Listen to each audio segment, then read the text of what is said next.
Last night, I got homesick and searched for a Baltimore summer. For wet-tongued times of corner store ices where juice ran down our faces and we ran down sidewalks like the streetlights were chasing us. Those summers were two-way streets, the gunshots ringing shrill amidst the joy of firecrackers, some chalk we played in and some chalk we cried over. The city was too bright at night to see stars. We were an indigo family. Big cousin, you and I were kamikaze kids in his town where the murder rate was a punchline to a bad joke. There's something transient about being a single cell in a cancerous place. Death becomes so familiar. Baltimore, so steeped in chaos, the only way to survive was to get out. So I did.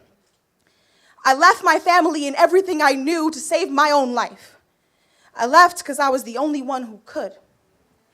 Made it out and stopped calling that place home, wiped Baltimore from my tongue and your name with it, a triumphant escape, and then 6 months later, I got the news, you were gone. When a gun goes off, the air thickens around the barrel. Close your eyes, pressure builds and release, initial boom, and when you're brave enough to look, all that's left is indents on pavement. Trigger hands shaking like tectonic plates, and us left behind all hollowed shells, wondering how we let you slip. I spent 18 years being your baby cousin, and when you died, I was too busy to make it to your funeral.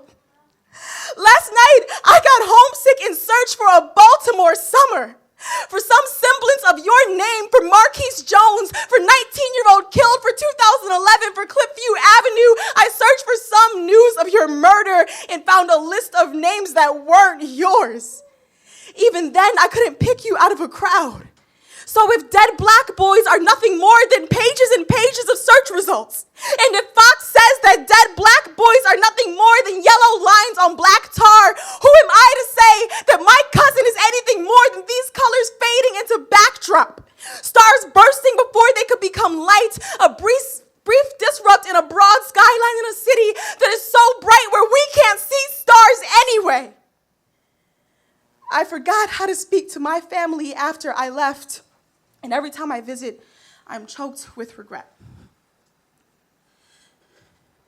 I forgot how to speak to my own family after I left, and every time I visit, I am choked with regret. When someone congratulates me on making it to college, they are commending how easy it was for me to leave you to die, to forget your name like a forgotten tongue. So if this lump in my throat is your name, if this lump in my throat is I love you, if this lump in my throat is I'm sorry, Marquis, forgive me for not saying it before your light dimmed.